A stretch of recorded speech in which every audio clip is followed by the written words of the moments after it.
não é o Deus do futuro. Ele não tem só o futuro nas mãos dele, mas ele é o Deus hoje.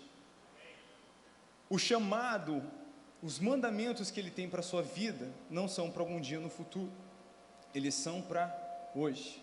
E existe hoje algo que você pode fazer, e eu quero pegar carona nas palavras de Paulo para Timóteo, onde você tem uma geração anterior, instruindo a próxima geração, trabalhando juntamente para a edificação do corpo de Cristo, e cumprir a grande comissão para que as boas novas alcancem muitas e muitas pessoas. E eu quero falar sobre isso, porque a primeira coisa que ele diz para Timóteo, além de que ele não se deixe ser menosprezado por ser jovem, ele diz para ele ser exemplo. Repete comigo, exemplo. Ser um exemplo. Agora eu quero te perguntar, o que é ser exemplo? O que é ser um exemplo? Atos 1:8. Vocês receberão poder quando o Espírito Santo descer sobre vocês, palavra de Jesus para os seus discípulos, e serão as minhas testemunhas em toda parte, em Jerusalém, em toda a Judéia, Samaria e nos lugares mais distantes da terra. Eu quero chamar a sua atenção para algo que Jesus diz na sua grande comissão. Ele disse que nós seríamos as suas testemunhas, não que nós daríamos o seu testemunho. E dar testemunho é muito diferente de ser testemunho, porque dar testemunho está no que eu digo, mas ser a testemunha está em como eu vivo, está no que eu faço, está no como eu falo com as pessoas, como eu amo e sirvo a elas. E nós somos chamados para ser exemplos. Porque eu preciso ser uma carta viva, eu preciso ser a exemplificação das boas novas de Jesus Cristo, para que as pessoas olhem para mim, e antes mesmo de eu precisar de 40 minutos para pregar o Evangelho para ela diga, tem alguma coisa diferente em você. Tem alguma coisa em você que não está batendo, o mundo está virado para baixo. Como é que você anda sorridente desse jeito? Nós somos chamados para ser exemplo.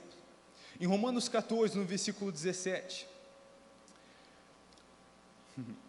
nós exemplificamos, nós ouvimos que o reino de Deus não é nem comida nem bebida, mas justiça, alegria e paz no Espírito Santo. O reino de Deus é sobre coisas muito maiores do que simplesmente as coisas que nós julgamos precisar às vezes, mas nós somos a exemplificação desse reino. Nós somos a exemplificação de um reino de justiça. Então logo na nossa vida manifestamos a justiça de Deus. Somos a exemplificação de um reino com alegria. Então logo em nossas vidas exemplificamos e manifestamos a alegria do reino de Deus e paz no Espírito Santo. É por isso que sorrimos se o mundo estiver de cabeça para baixo ou não, porque a nossa alegria, a âncora da nossa esperança não é desse mundo. E a gente não pode se comprometer como uma testemunha, porque essa é a nossa função principal. Nós recebemos uma grande incumbência, um grande mandamento. Repete comigo, mandamento. A grande comissão de Jesus, ela não é uma sugestão.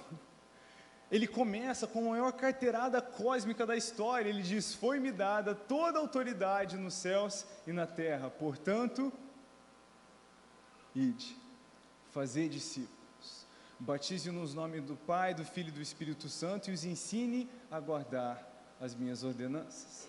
Quer dizer, toda a autoridade nos céus e na terra, essa é a base do recado de Jesus. Esse é um mandamento sobre nós.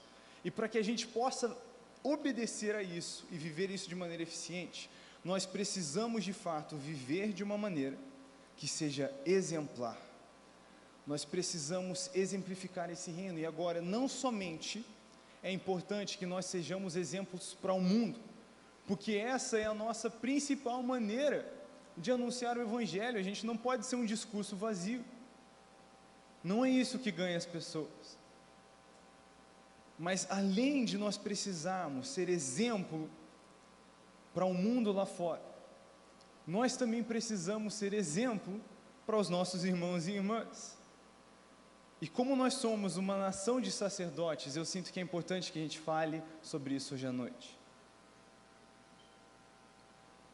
Que o Senhor não somente te chamou para ser exemplo para o mundo do reino dele, mas, como no caso de Timóteo, para ser um exemplo para a igreja. Amém? 1 Coríntios 11, no versículo 1, Paulo diz para a igreja de Corinto: sejam meus imitadores como eu sou imitador de Cristo. Quer dizer, eu sou um exemplo, porque eu estou correndo atrás do exemplo principal, então vocês podem olhar para o meu exemplo e reproduzir esse exemplo. Ele tem uma conversa parecida com a igreja de Filipos. Filipenses 3, 17 ao 18, irmãos, sejam meus imitadores e aprendam com aqueles que seguem o nosso exemplo. Pois como lhes disse muitas vezes, e digo novamente, com lágrimas nos olhos, há muitos cuja conduta mostra que são, na verdade, inimigos da cruz de Cristo.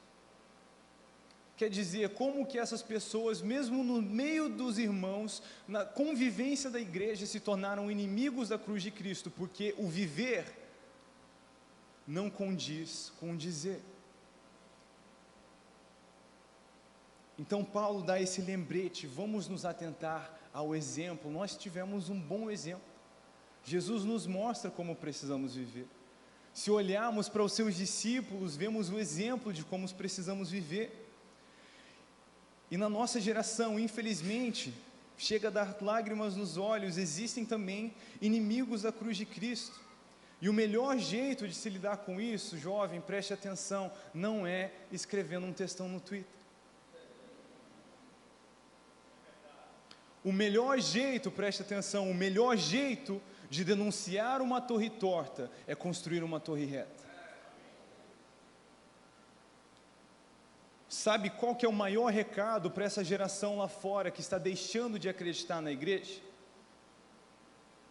Não é nenhuma longa discussão, outro vídeo, outro textão, não é talvez um documentário, um documentário é uma boa ideia, mas sabe qual que é a resposta? É o exemplo. Deixa eu te mostrar o que a igreja é de verdade. E me disse, esse projeto de Jesus Cristo não é apaixonante? Eleanor Roosevelt uma vez falou: mais eficiente do que xingar as trevas é você acender uma luz. Nós precisamos ser exemplo, não só para os nossos coleguinhas lá fora que ainda não conhecem Jesus, mas para os nossos irmãos e irmãs. Precisamos nos preservar a verdade da palavra, para não nos tornarmos inimigos da cruz de Cristo. Nós precisamos ser exemplo. Agora, eu acho interessante, nessa conversa de Paulo com Timóteo, nós temos uma listinha, porque ele diz para ele: seja exemplo para todos os fiéis, nas palavras, repete comigo, palavras, na conduta, repete comigo, no amor, na fé e na pureza. Então vamos lá, vamos aproveitar que é o começo de ano, você está cheio de novos objetivos, as coisas que não deram certo ano passado, você vai tentar de novo, e já vamos pensar nessa listinha para o ano aqui, porque isso, mesmo você jovem, não importa onde você está, você já pode estar vivendo isso. Tem algumas coisas que nós precisamos esperar para poder vivenciar como jovens, e nós vamos falar mais sobre isso no segundo ponto, mas o meu primeiro ponto é pé na tábua jovem, porque tem um monte de coisa que você já deve estar vivendo hoje, inclusive isso, ser exemplo, nas palavras. Como você tem conversado com as pessoas? Como são as suas conversas? Do que é que você tem falado o tempo inteiro? Porque a boca fala do que o coração está. Essa palavra cheio é interessante, é periceuma no grego, é resíduo. É literalmente, sabe quando você come um Doritos e o seu dedo fica laranja? Aquilo lá no seu dedo é o periceuma, é o resíduo. E o resíduo da sua mão revela onde sua mão esteve. A boca fala do que o coração está cheio. A boca fala do resíduo do coração. O que sua boca fala revela onde seu coração esteve. Onde seu coração está. O que é que tem dominado as suas conversas? Sobre o que você tem falado o tempo inteiro?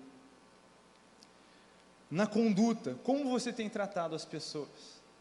Como você tem exemplificado o amor de Jesus Cristo pelos nossos vizinhos? Pelos nossos irmãos e irmãs? Porque é importante que nós vivamos dessa maneira para que possamos ser exemplo. Porque essa é a verdade do Evangelho. O amor é o principal. Aí o cara vem e me diz: mas Israel, eu tento pregar o evangelho para as pessoas, mas elas não querem ouvir. O que eu faço? Não é que elas não querem ouvir o evangelho que está pregando, é que você é chato. Você só trata as pessoas mal, você é rabugento, não ajuda os outros. Quando as pessoas precisam de ajuda, elas não podem contar com você. Você nunca percebe a necessidade dos outros, só a sua. A pessoa diz que está com dor de cabeça, mas você está com mais. A pessoa teve um dia difícil, mas você teve um dia mais difícil. Quem que vai querer te ouvir? Nem eu quero te ouvir falando essa descrição. Como que nós estamos tratando as pessoas? Porque a mensagem do evangelho é maravilhosa, esse não é o problema. Talvez o problema é a gente sendo chato. No amor, como você tem amado e servido as pessoas? Essa é uma listinha pesada, né? São 5 coisinhas para destruir a gente na autoavaliação. Na fé, como você tem crido e caminhado no evangelho? Sabe o que para mim é o maior indicador, que já acaba comigo no começo do dia, de que às vezes eu não tenho fé, não creio nas partes mais básicas do evangelho, eu vejo que minha fé está fraca, é quando eu sento para fazer um devocional e eu nem trago um caderninho. Tipo, eu vou ler a palavra do Deus vivo, mas eu nem tenho expectativa que Ele vai falar algo comigo que eu preciso anotar. Como é que você tem crido no evangelho?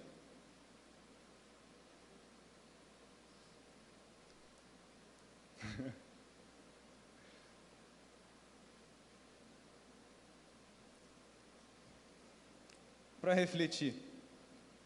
E, em quinto lugar, na pureza. Como é que você tem cuidado de seus olhinhos? Como é que você tem usado as suas redes sociais? Olha essa listinha, 5 coisas. São 5 coisinhas. Nas palavras, na conduta, no amor, na fé e na pureza. Porque aí, às vezes, você está pensando, eu acredito que Deus tem um ministério para mim um dia. Mas hoje eu sou estudante. Meu irmão, hoje você é um discípulo de Jesus. E já começou. Você está o quê? Você está em figas? Figas existe essa expressão aqui ou não? É coisa do sul, né? Figas é quando, tipo, eu vou explicar, tu é criança, tu está brincando de pega-pega com seus amigos, só que daí você está sem ar. Aí você faz assim, figas. Aí todo mundo para. Respira. É tipo, dá um pause. Como que chama? Cessou. Sem som. Tu tá de sem som? Meu irmão, aceitou Jesus, tomou a sua cruz, seguiu, tá valendo a grande comissão para a sua vida. A gente está esperando o quê? E aí o cara tá lá, não, eu tenho essas coisas que eu vou trabalhar no futuro. Enquanto isso, Paulo tá rasgando o verbo com Timóteo, falando, 5 coisinhas que tu tem que ser um exemplo impecável. Então, é bastante coisa para pensar, mas não somente isso é sugerido para a gente, isso é esperado da gente. Isso é esperado de nós.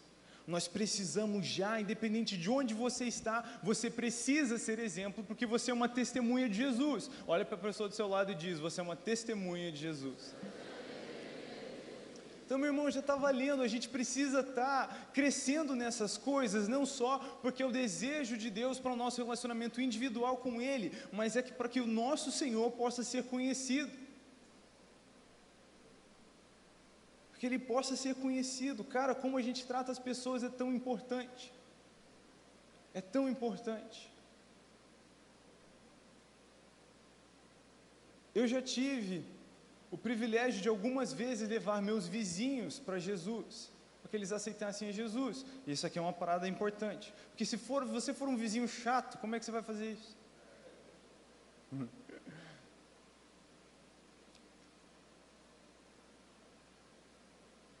Você convida o teu colega de escola, da faculdade, para vir para a igreja contigo.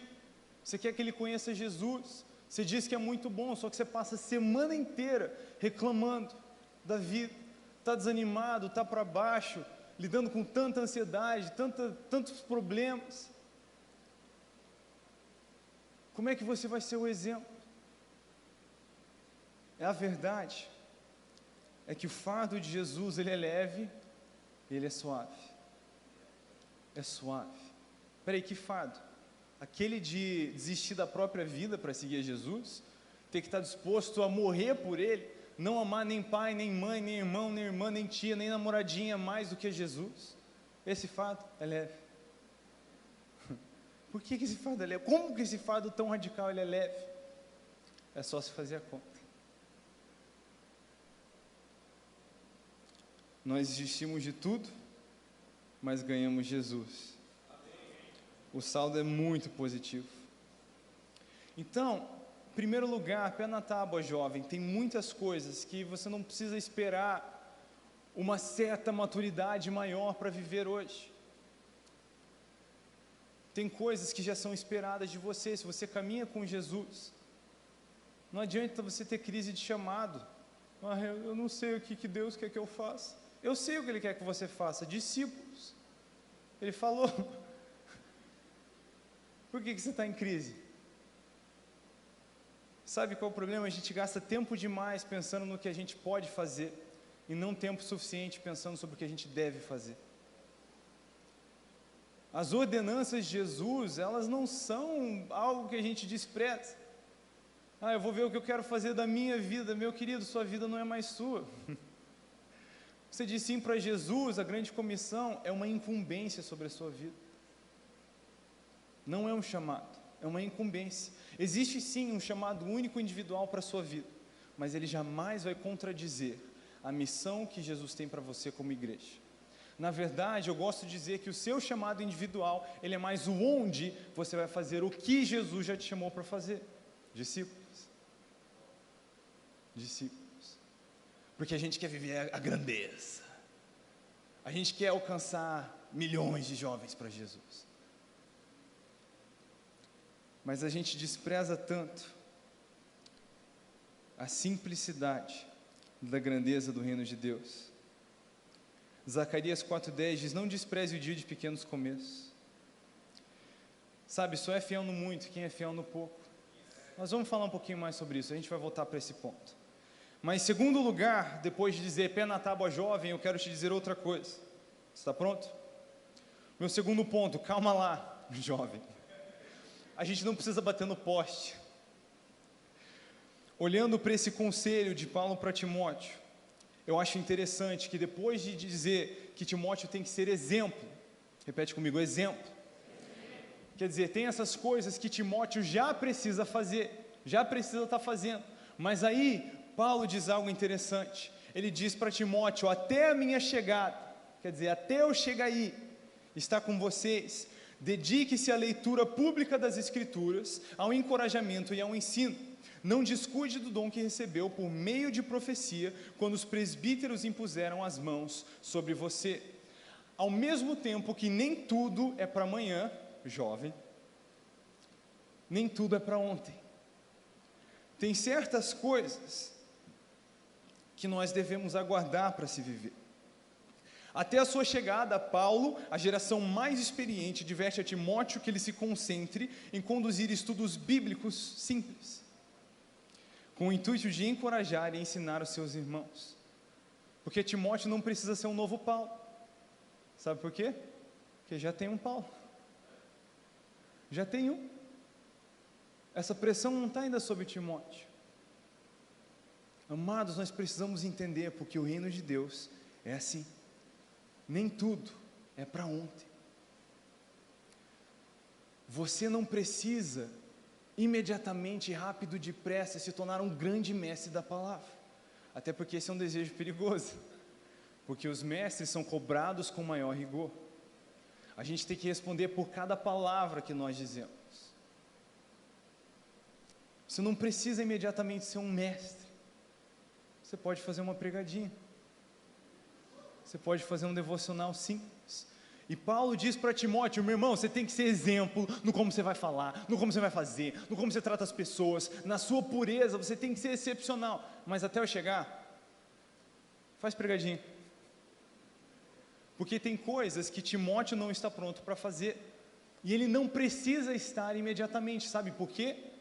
Porque tem um Paulo.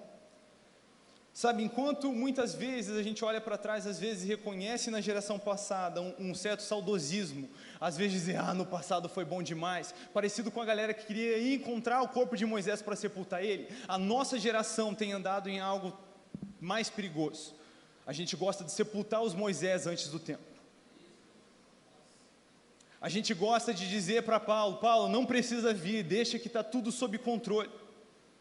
Mas o reino de Deus não funciona dessa maneira.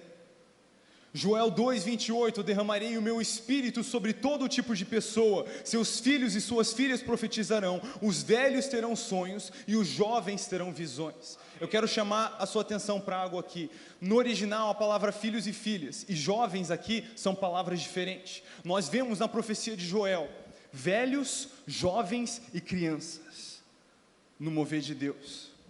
O agir de Deus na terra se parece com 3 gerações trabalhando junto em prol do Evangelho. Vocês já ouviram falar disso? 3 gerações.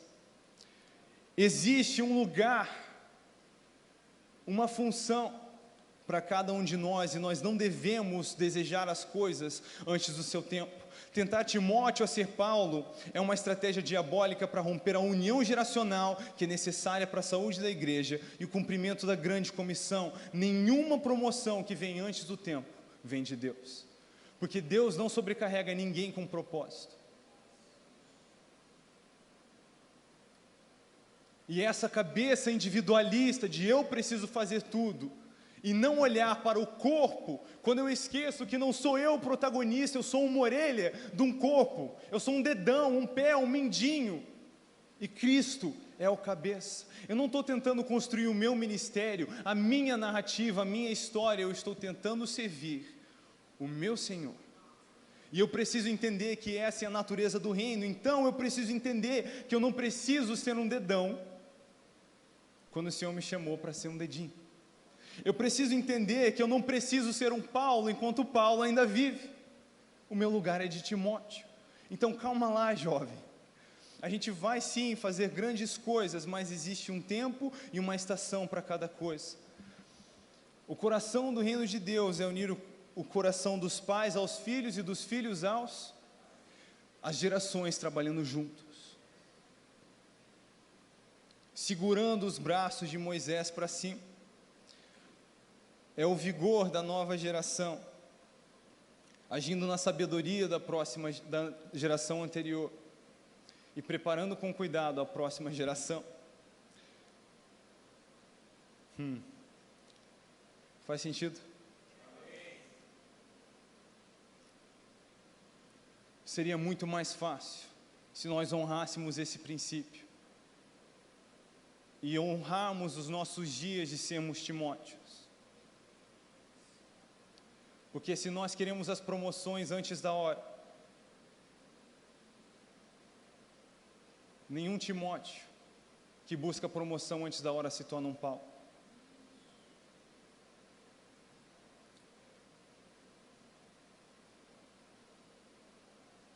Pelo próprio cuidado e a graça de Deus.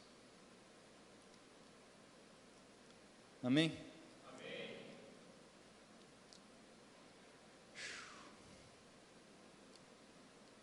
Por último, Paulo adverte Timóteo para não descuidar do dom que ele recebeu.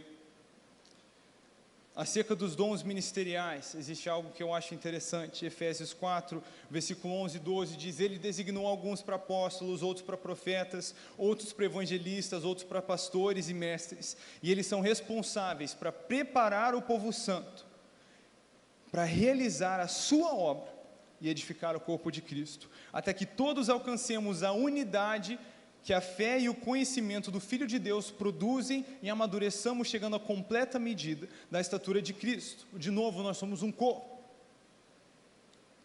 Existem funções diferentes. E qual que é a função dos ministérios, como nós acabamos de ler?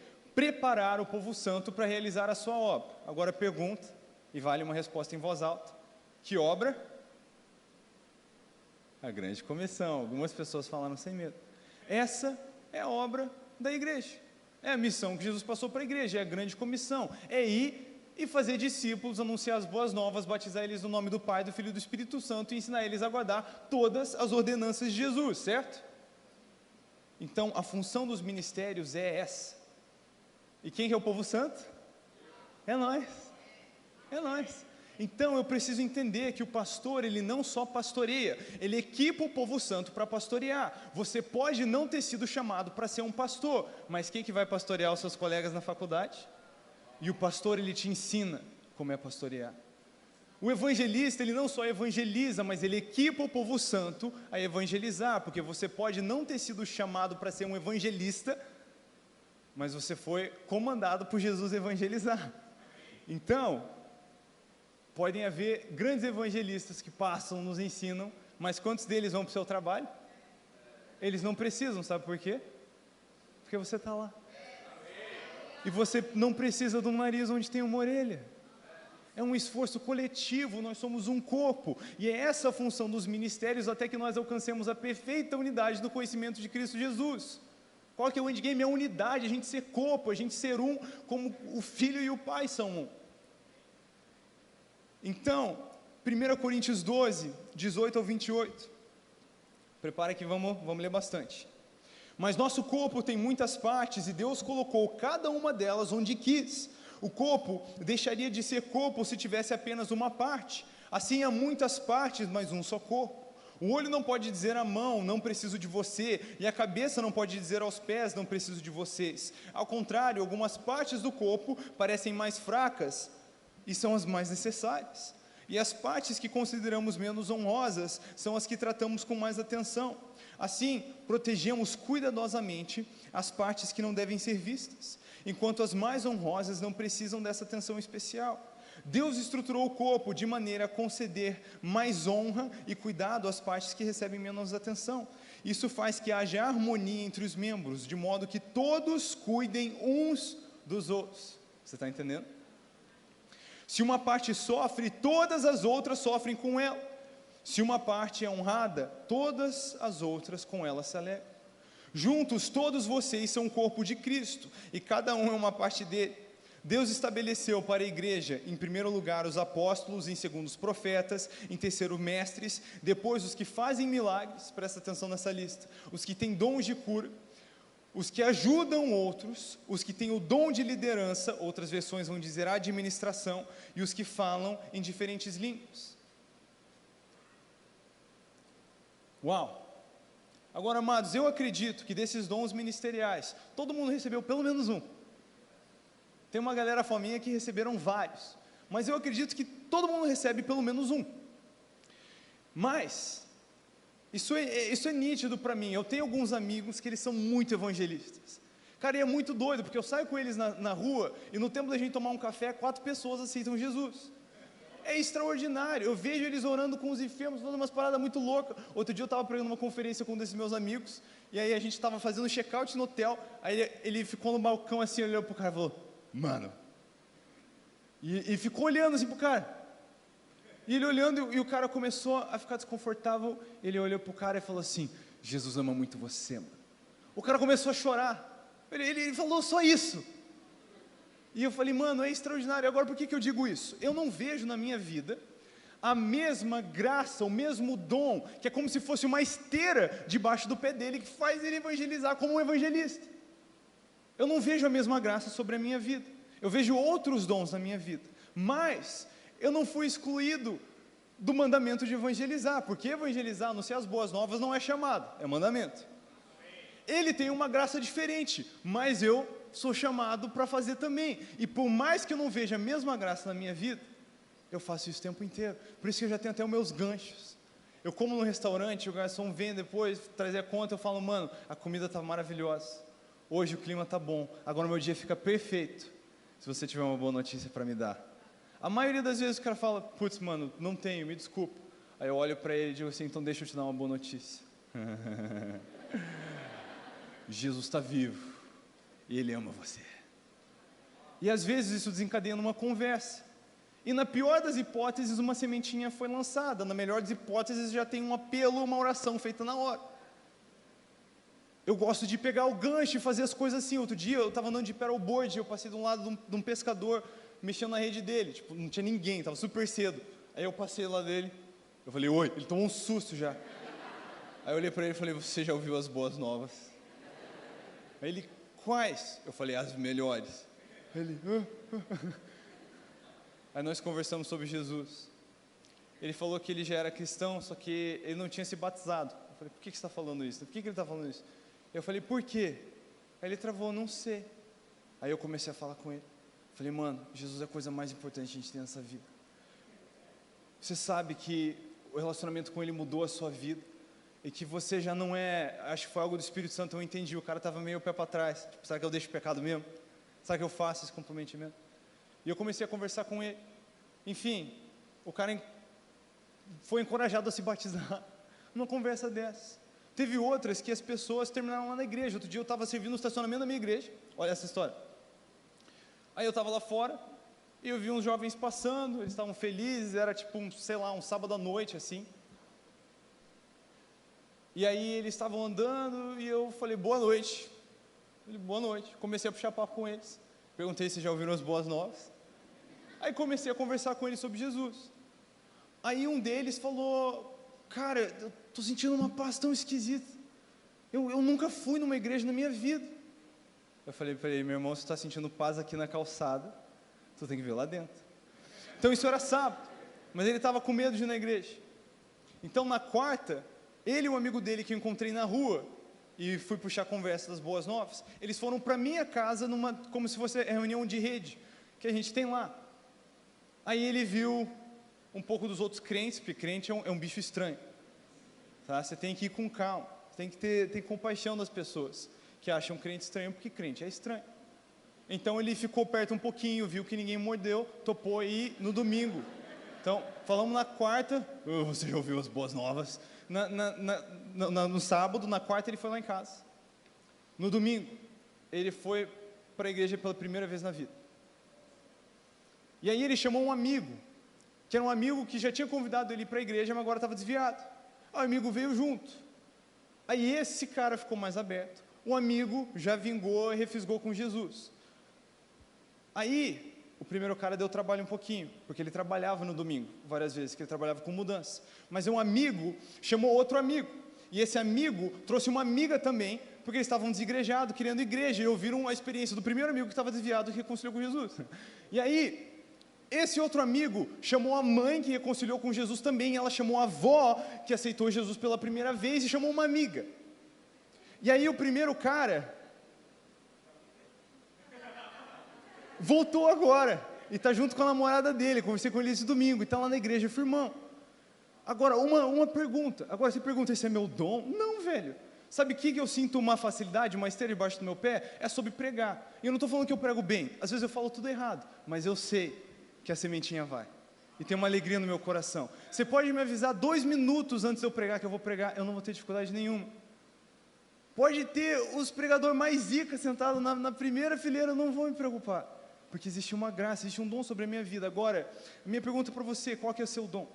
Porque você tem pelo menos um, mas não é porque você não tem um dom numa área que você pode deixar de fazer, porque nós somos um corpo, nós somos um time, e eu preciso entender que não é a minha função. Imagina, eu, um nariz, escrever um livro sobre a minha história, não tem nada a ver, porque não é o nariz, é o corpo.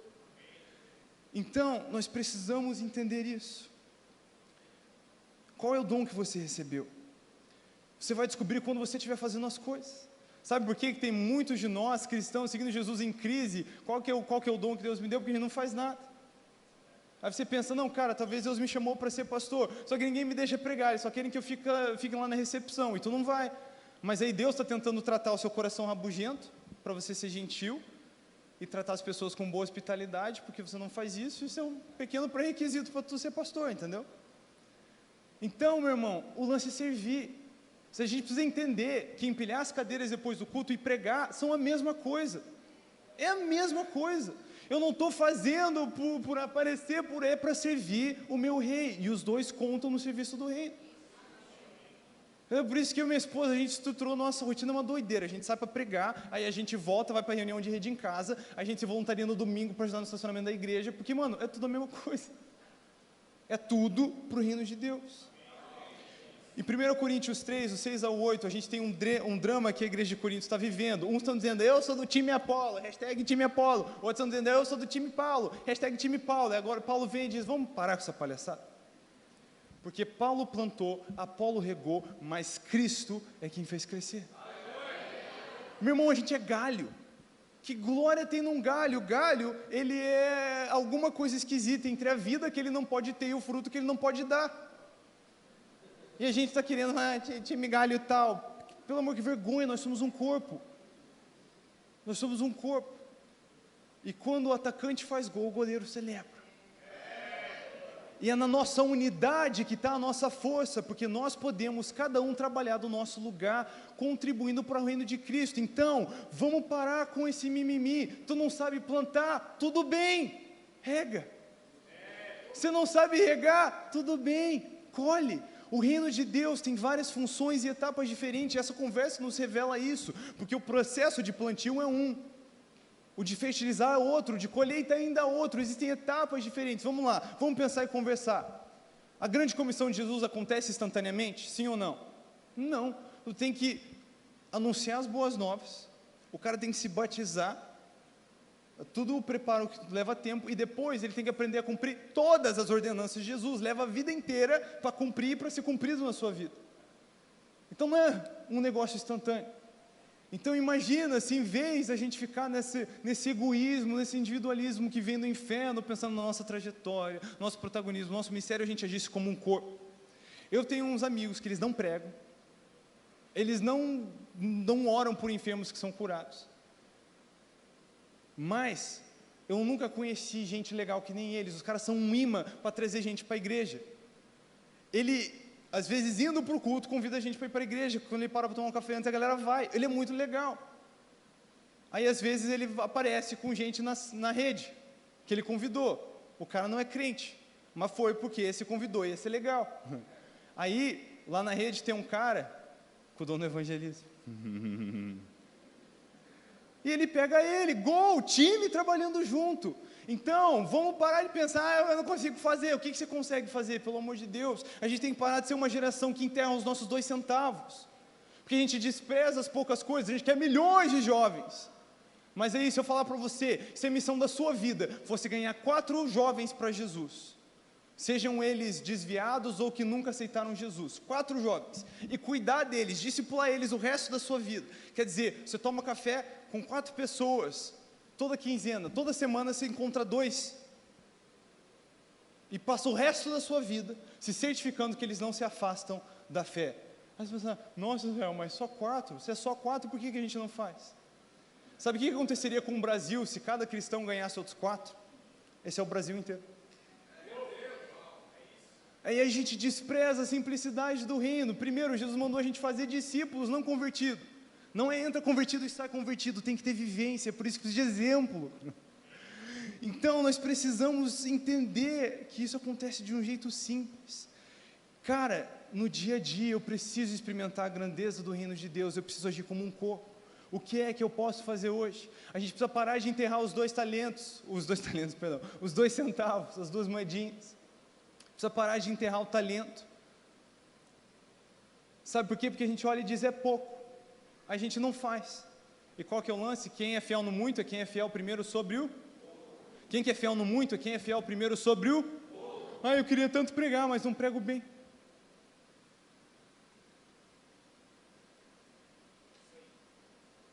Eu estou pregando há vários anos, não prego bem até hoje, daí. Não é sobre pregar bem, sobre obedecer a Jesus, é sobre o gol do time. E se você não for fiel pregando mal,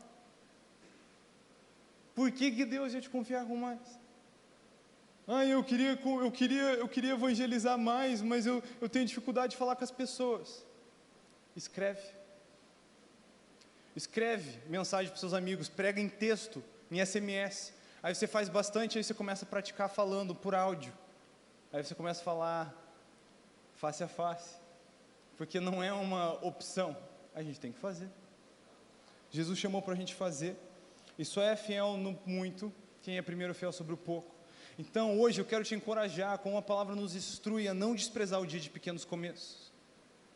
Tá, eu quero chegar no meu último ponto. Nós falamos pé na tábua jovem, tem um monte de coisa que você não precisa esperar para estar vivendo. Aí nós falamos calma lá jovem, não tem coisas que você não precisa apressar, vai vir no seu tempo, seja fiel na estação que você está primeiro. E por último eu quero compartilhar com você até o fim, e eu vou ser bem rapidinho, porque eu sei que a gente já extrapolou um pouquinho.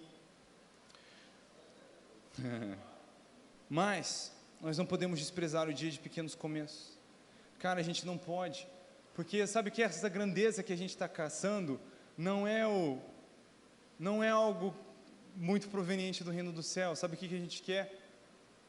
A gente quer encher o nosso ego. A gente quer contar os nossos testemunhos. Porque se for para o reino de Deus, sabe aquele gol, né? Depois da época de Copa, você fica vendo muito conteúdo de futebol nas redes, né? Fica aparecendo um monte. Mas, e aí tem aqueles gols que é uma tristeza, sabe? Que vai entrar, daí um cara tropeça, bate nele e volta, aí o outro chuta, bate na testa do goleiro, sai, aí fica aquele, tá na ponta da cadeira, vai, não vai, mas na hora que entra, você vê a galera falando, nossa, esse gol foi feio, nada, a galera grita, a galera celebra, sabe por quê? Porque é o time. Então, a gente começa a não ficar caçando aquela grandeza, aquele grande testemunho, e a gente conta aquela história do cara que a gente precisou trazer 32 vezes para a igreja antes dele firmar com alegria, porque foi gol. A gente não pode desprezar o dia de pequenos começos. A gente não pode deixar de tentar. Um dos caras que mais me inspira na Bíblia é Estevão. Atos 6 e 7 é uma das minhas passagens prediletas na Bíblia, ver o jeito que ele pregava, o jeito que ele enxerga o reino de Deus e o jeito que ele entrega a sua própria vida pelo Evangelho. E é demais. E agora muitas vezes a gente olha para um cara que nem Estevão, a gente pensa, eu não conseguiria viver desse jeito. Mas sabe quem que é fiel ao ponto de morrer por Jesus? É quem é fiel para viver por Jesus. Mais cedo, em Atos 6, você vai ver que os apóstolos eles estavam sobrecarregados com cuidar das mesas da igreja, que isso quer dizer, era tipo cuidar das redes, é ver se a galera estava bem, estava sobrecarregando, e isso estava atrapalhando a função deles, a pregação. E aí, porque eles são um corpo, o que eles fazem? Eles levantam alguns homens para cuidar das mesas, para cuidar das igrejas nas casas, dentre eles, Estevão. Então, sabe quando você lê que Estevão orava por muitos enfermos, eles eram curados, que ele era um cara muito legal, muito cheio do Espírito Santo? Sabe qual que era provavelmente o contexto onde isso acontecia? Nas redes. E é quem tem a disposição de viver por Jesus, até nas coisas pequenas, que tem a disposição de morrer por Jesus. Fiel no pouco, fiel no muito. Muitos de nós, no lugar daquela viúva, quando Jesus estava no templo, teríamos olhado para todo mundo despejando riquezas e pensado, são 2 moedinhas. 2 moedinhas não é nada. Mas não, o coração dessa mulher é diferente, por isso que chama a atenção de Jesus. Sabe por quê? Porque ela não deu uma medida definida, ela deu do seu melhor. Seu melhor não melhora, se você não dá o seu melhor. Sabe por que o servo mau fracassou com o talento que ele tinha? O Senhor pergunta, por que você fez isso? Ele diz, porque eu tive medo. Essa parábola diz que o Senhor distribuiu para cada um de acordo com a sua capacidade. Cada um com a sua capacidade. Então talvez você está falando, Senhor, esse negócio de falar ser crente no trabalho é fácil, você está pregando aqui na minha igreja, queria ver você no seu trabalho, queria ver você no meu trabalho. Você tem razão. Deus não me colocou no seu trabalho, Ele colocou você, porque Ele deu para cada um com a sua capacidade. Então, pensar como um time. E o corpo, ele não se compara. Ele não se compara, ele se complementa. Então, eu não preciso olhar, eu queria ser igual a tal pessoa, eu preciso ser igual ao que Deus quer que eu seja. Amém? Amém. E fazemos isso até o fim. O que um jovem pode fazer? Pergunta para a pessoa que está do seu lado, pergunta. Olha para a pessoa que está do seu lado e pergunta, o que o jovem pode fazer? Amados, isso que eu vou compartilhar não é algo que é explícito nas Escrituras, mas é algo que é implícito. Em Mateus 17, 24, nós vemos Jesus e seus discípulos sendo cobrado o imposto do templo. O imposto que em Êxodo, no capítulo 30, tinha sido estabelecido para homens de guerra, que tem de 20 anos para cima. E dos 11 discípulos de Jesus, tem um só que é cobrado, juntamente com o próprio Jesus, que é Pedro. Isso provavelmente, junto com muitos outros indícios, é um sinal de que os discípulos de Jesus tinham todos, com exceção de Pedro, menos de 20 anos de idade. Na verdade, a cultura de um rabino chamar um talmidinho era essa, você chamava alguém com 12, 13 anos, para ensinar. Então, quando você vê Jesus chamando João, Tiago, eles estão pescando com seu pai, isso era coisa de quem ainda nem tinha aprendido a profissão do pai, estava aprendendo. Quando você vê eles pedindo para a mãe falar com Jesus, porque um quer sentar à direita ou à esquerda, você vê uns comportamentos meio infantis, não é mesmo? querer descer o fogo santo em todo mundo. Muito provavelmente, eles eram jovens. Muitos teólogos, historiadores, até pelas contas depois, a história e a tradição da igreja, as interações de João com Policarpo e por quanto tempo ele esteve vivo, eles especulam que João morreu mais ou menos com 86, 88 anos de idade, o que voltaria para João começar a seguir Jesus com mais ou menos 14, 16 anos de idade. Alguém aqui tem 17 anos? Vem aqui rapidinho, você e você, vocês dois. Alguém aqui tem 19 anos? Vem você e você. Rapidinho, só fiquem aqui na frente um pouco. Um João começando a seguir Jesus com 14, 16 anos de idade, eu quero que você vire para a galera, olharem para vocês um pouquinho. Um João começando a seguir Jesus com 14, 16 anos de idade, significaria que quando Jesus está subindo em Atos 1 e deixando a grande comissão com os discípulos, João possivelmente tinha 17, 19 anos de idade. Agora eu quero que você olhe para a cara desses jovenzinhos e você imagine Jesus subindo para os céus, dando um tchauzinho para uma galera com essa carinha. Dá um tchauzinho para eles.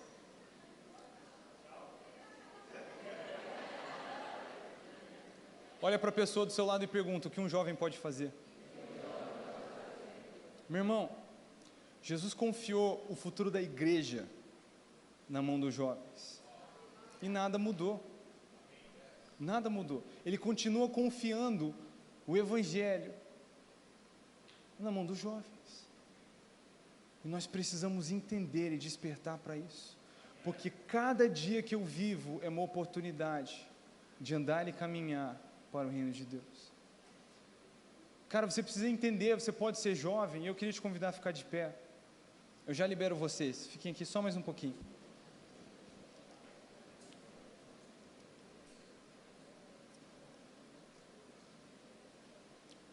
Nós precisamos entender que apesar de sermos jovens, a gente não está procurando a nossa vida. A gente não está tentando se encontrar. Você não precisa se encontrar, você já encontrou Jesus. Você não precisa procurar a sua vida, você já encontrou ela, você encontrou ela em Cristo. E o cronômetro já está valendo, a corrida está valendo. A gente não é cristão de seis sol. Não é cristão de mirim. Nós somos discípulos de Jesus. E se nós queremos caminhar com Ele, então essa ordem, essa incumbência é inegociável sobre as nossas vidas. Eu preciso viver para esse reino. Agora, quando o Paulo me mandou a passagem, eu comecei a ler, eu comecei a chorar, de como essa pequena e curta instrução de Paulo a Timóteo tem tantos detalhes. O que nós conversamos hoje, a gente podia conversar muito mais sobre isso. São coisas importantes que a gente deve se atentar. Mas o que eu realmente quero provocar no seu coração hoje, eu acredito que o Senhor quer fazer isso, é, cara, uma fome, uma sede por ser um discípulo de Jesus. É um desejo tão grande de ser contado como um dentre os dele, que nós vamos colocar qualquer outro desejo de lado para viver dessa maneira. Porque, cara, isso aqui não é um jogo. Às vezes a gente tem tanto desdenho, tão pouco caso para os mandamentos de Jesus, que a gente vive tentando encontrar a nossa própria vida como se ela não pertencesse a Cristo. E a gente pula de hobby para hobby, de curso para curso, de relacionamento para relacionamento, tentar encontrar alguma coisa que a gente já encontrou há muito tempo. Não é sobre mim. Eu não sou o herói, eu não sou o protagonista, eu sou o dedão do pé. E nós precisamos ter esse desejo de ser um discípulo, porque esses discípulos de Jesus, os amigos de Jesus, cara, eles fizeram algo. Você entende que você está aqui mais de 2000 anos depois, porque um dia uma galera com uma carinha assim, olha para eles, disse sim para Jesus, e eles se empenharam para viver até o fim por Jesus. Cara, você pode ser jovem, você vai aprender muita coisa, mas você não é jovem demais para decidir gastar a sua vida em Jesus. Vocês podem sentar, obrigado. Cara, eu jovem decidi seguir Jesus, e eu não vou para nenhum outro lugar, porque eu encontrei a melhor parte, e não tem outro jeito que eu quero gastar a minha vida, senão para ser contado dentre os dele.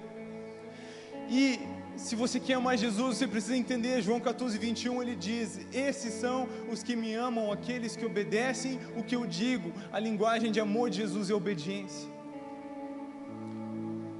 Cara, você entende, 2000 anos atrás ele deixou uma dúzia de amigos soltos, uma dúzia de discípulos soltos. Você entende o que aconteceu com o mundo por conta disso? Cara, esses jovens se disporam a pregar em Jerusalém, e grandes coisas começaram a acontecer em Jerusalém.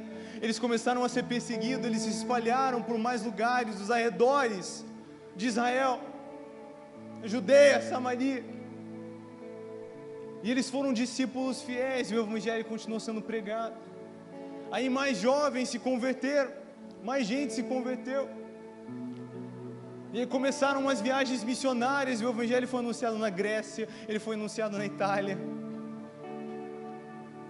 as boas novas. E aí, alguém pregou para o cara lá na Itália, um jovem pegou para outro jovem, e aí ele pegou para outro jovem, aí ele pegou para outro jovem, aí ele pegou para outro jovem, aí ele pegou para outra pessoa, que pegou para outra pessoa.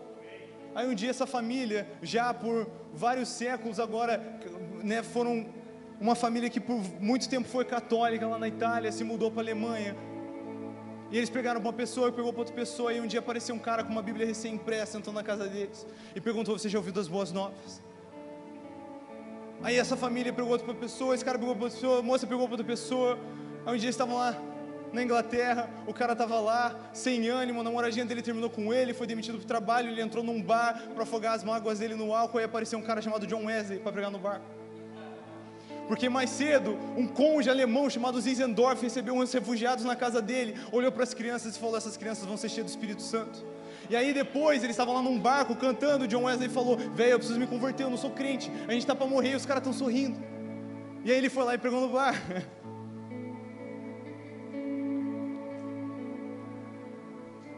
Aí aquele cara pegou para outro cara, que pegou para outro cara. Aí um dia essa família foi para a Inglaterra, da Inglaterra para os Estados Unidos. Pegou para outro cara, pegou para outro cara. Aí um fazendeiro falou: eu vou deixar para trás todo o meu dinheiro, vou ser missionário no Brasil. Pegou para o cara, pegou para outro cara. Aí você está aqui. Você está aqui porque alguém pregou para você. E isso volta lá atrás, para um dia, uns jovenzinhos aos pés do próprio Cristo, onde eles ouviram sobre o Evangelho. E daqui para frente, é com a gente. A gente não precisa começar uma parada nova, a gente está continuando uma parada que Jesus começou, até que Ele venha. E um dia Ele vai voltar e a gente vai fazer festa, mas é para isso que eu estou vivendo. Então as pessoas muitas vezes me perguntam: Israel, mas você é o quê? Eu vejo que estou fazendo música, você prega, você faz vídeo, você é voluntário, o que você é? Você é um pregador? Ou você é um líder de louvor? Ou você é... Eu não sou nenhuma dessas coisas. Eu sou um filho.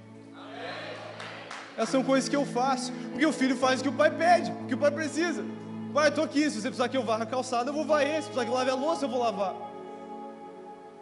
E o meu maior desejo é ver uma geração faminta por serem discípulos de Jesus, de verdade. Porque o que pode acontecer com esse mundo? Imagina, ele deixou uma dúzia solto, Paulo.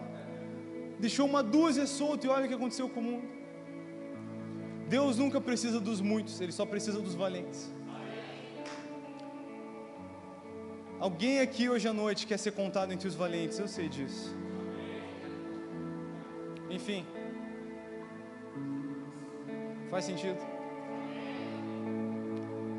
Então, pé na tábua, jovem. Vai com calma, jovem. E segura até o fim. A grandeza do reino que nós vivemos, ela é simples.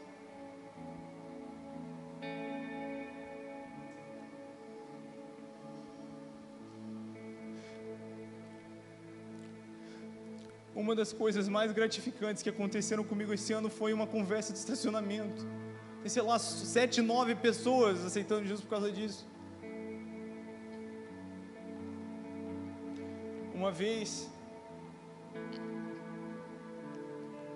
entraram em contato com uma igreja que eu estava servindo e pediram se alguém podia vir e fazer um devocional para os professores na escola antes de ele dar aula.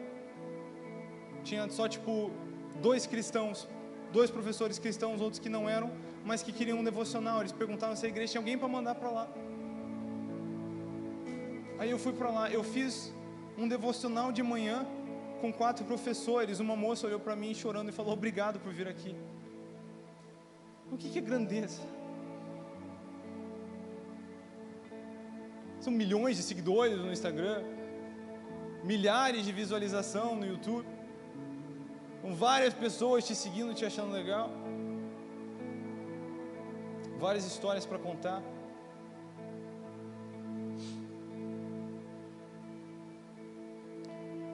A grandeza do reino de Deus é uma mesa cheia. E para isso eu quero viver e correr dando o meu melhor até o fim. Amém?